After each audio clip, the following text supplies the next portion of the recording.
Dragon Quest is one of the biggest names in JRPG. Just ask, like a Dragon Quest.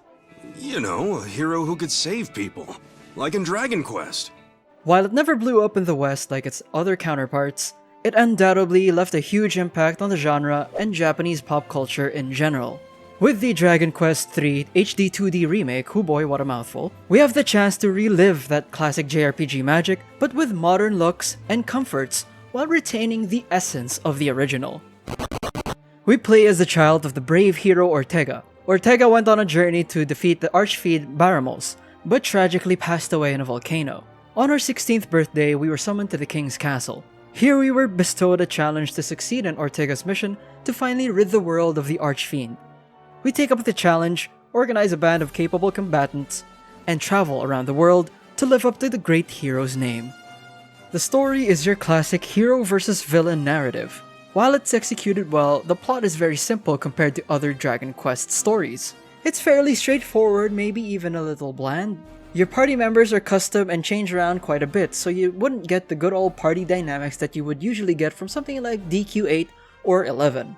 However, the remake treats us to some extra scenes of Ortega's backstory. It gave us a little glimpse of what kind of person our father was, and gave us a little more story to be emotionally invested in, as well as motivation to live up to our father's name.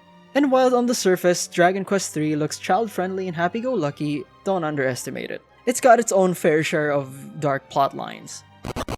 The story isn't the main focus of the game, so let's get on to the actual meat and potatoes of Dragon Quest III, the gameplay. Dragon Quest III Remake tries to keep the core gameplay close to the original while also adding some quality of life changes and new content. Battles in Dragon Quest III are as classic JRPG gets. We have turn-based combat with a job system that keeps things interesting. The job system is probably the highlight of DQ3. As the hero, you can't change around your own job, however you have a party of 3 other people with you that you can recruit in Patty's party planning place at the starting town of Aliahan. Here you can recruit people and even choose your starting stats if you wish. After choosing your starting stats, your character will be assigned a personality. A character's personality affects how that specific character will grow as they level up.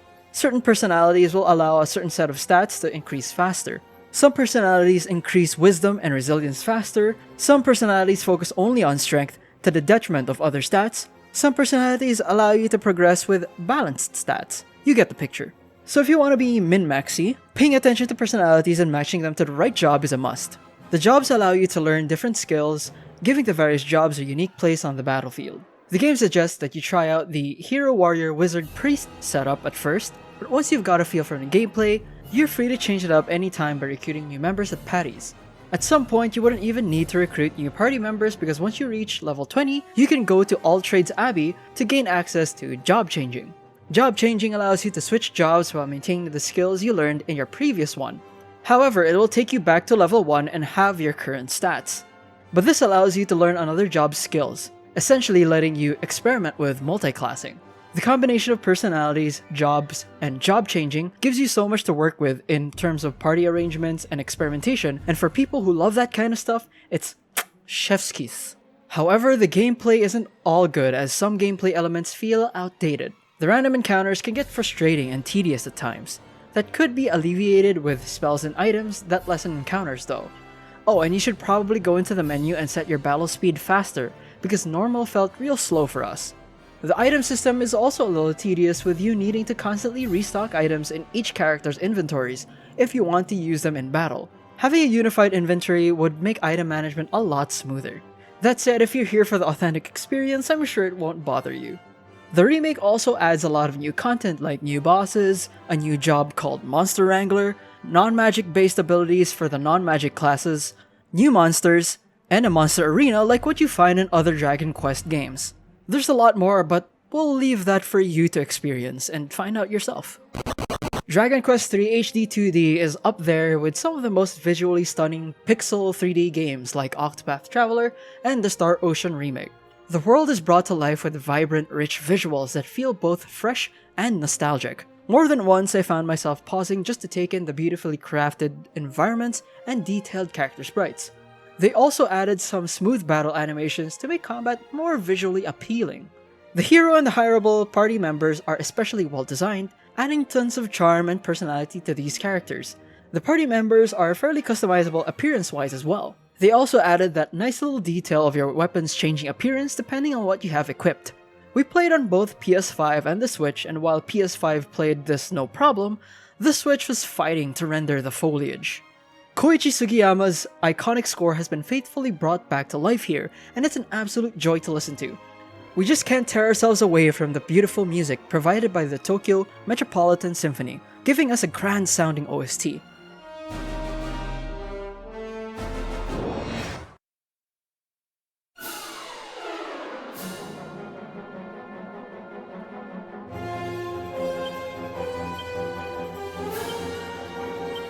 The music has this whimsical, feel-good vibe that pulls you right into the adventure. It's so catchy you'll probably find yourself humming it without even realizing it. The retro sound effects are here too, blending perfectly with the soundtrack and adding a nice touch of nostalgia. They also added voice acting for this remake, and while there are not a lot of voiced lines, what's there is fairly well done. 旅立ちの日が近づいた頃、お友達の方たちが贈り物だって持ってきてくれたの。The Dragon Quest series is steeped in rich video game history, and we're happy that the HD 2D remake gets to bring that history to modern audiences with this game. With the amazing year we've had so far with JRPGs, closing off the year with a throwback to one of the OGs of the genre is nothing short of poetic. Dragon Quest III Remake leaves in that classic feel while still adding value to the gameplay. The story is not a lot to work with, but they also did add more Ortega story. The visuals are just amazing, and the orchestral soundtrack is awe-inspiring. With that, we're giving Dragon Quest III Remake a 90. The late Akira Toriyama and Koichi Sugiyama would surely be proud of this remake. Thank you for listening to our thoughts on the Dragon Quest III Remake. What do you think of the game? Did you play the original? Which Dragon Quest is your favorite? Tell us below. Like and subscribe if you want more reviews and other video game related content. This has been Game8, and we'll see you next time.